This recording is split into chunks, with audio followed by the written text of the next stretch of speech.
Hi everyone, this is Zainab, a legal intern at Alexis and Company. I'm from UPS School of Law, Dehradun. So in last video I was discussing about Article 16 of Indian Constitution, which talks about the equality in terms of public employment. इसमें कैसे कैसे government reservation लेकर आई है, क्या क्या आगे चल रहे हैं. So in this video we'll discuss about the later part. So in 1995 Indian constitution की 77th अमेंडमेंट के साथ क्लॉज 4A और 4B और आगे के ऐड हुए, जिसमें कि प्रमोशन के लिए रिजर्वेशन रखी गई. बिकॉज़ ये चीज़ नोटिस की काफ़ी टाइम बाद कि ठीक है, जो बैकवर्ड क्लासेस के लोग हैं उनको रिजर्वेशन से जॉब तो मिल जाती है पब्लिक ऑफिस में, उन्हें एम्प्लॉयमेंट मिल जाती है, अपॉर्चुनिटीज़ इक्वल मिल जाती है, लेकिन वहाँ ऑफिस में जाने के बाद उनके साथ बहुत ज़्यादा डिस्क्रिमिनेशन होता है, जिस वजह से उनका प्रमोशन नहीं मिल हो पाता.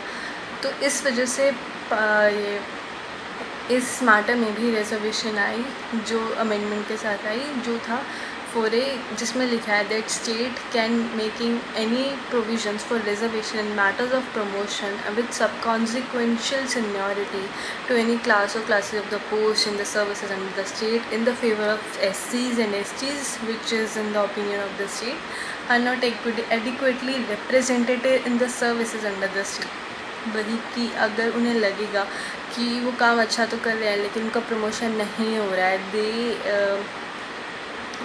वो लाइक डिज़र्व करते हैं दिस प्रमोशन, किसी वजह से नहीं हो पा रहा है और वहाँ पे डिस्क्रिमिनेशन हो रही है और एडिक्वेटली रिप्रेजेंट नहीं हो पा रहे हैं सर्विसेज में, तो उनका प्रमोशन कर सकते हैं.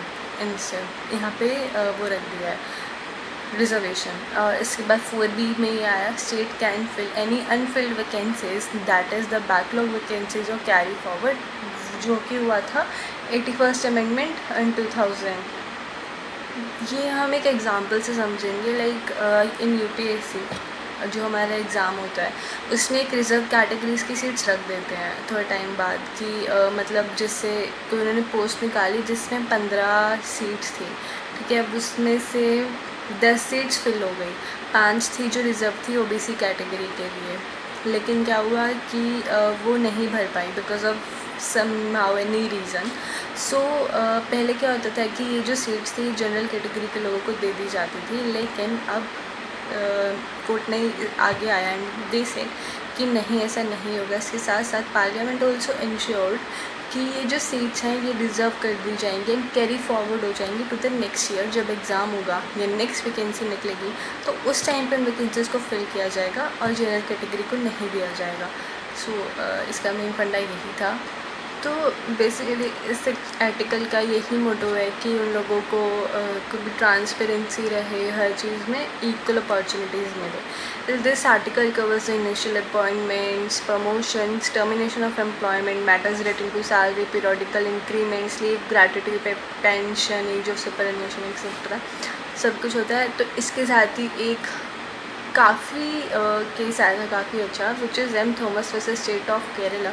इसमें कोर्ट ने पॉइंट किया that the experience of reservation in practice showed the benefits were by any large they are snatched away by the top creamy layer of the backward classes, thus keeping the weakest among weak always weak and leaving the unfortunate layers to consume the whole. तो basically इसमें यही कहा कि जो week of the weakest होते हैं उनको नहीं मिल पाती अपॉर्चुनिटीज़, और जो ऑलरेडी बैकवर्ड क्लासेस हैं उनको ऑलरेडी मिल जाती है, उनके साथ साथ उनके भी आगे लाइक जनरेशन्स को मिलती रहती है, विच इज़ वेरी अनफॉर्चुनेट. क्योंकि वही हो गया कि टॉप क्रीमी लेयर तो ले ली बैकवर्ड क्लास की, बट जो वीकेस्ट ऑफ द वीक थे वो पीछे ही रह गए और जो थे वो आगे चलते आ रहे हैं. We can see the real life examples जो आसपास होते हैं. सो ये पहली बार ये बात आई थी, तो इसमें काफ़ी अच्छे से पॉइंट आउट भी हुआ था उस टाइम पे. तो इसमें बस बहुत नैरोली रखा था कोर्ट ने, बट इंदिरा साहनी केस में इसको बहुत ज़्यादा एक्सपैंड कर दिया था. That is the another thing. अभी we won't be able to discuss because it is a very much like large long judgement. So इसमें बस यही था. तो आर्टिकल 15 में जो बेनिफिट्स मिलते हैं they are other than employment, की डिस्क्रिमिनेशन ना हो किसी भी ग्राउंड्स पे, और आर्टिकल 16 में है it is for the public employment. So that's all for this video. Thank you.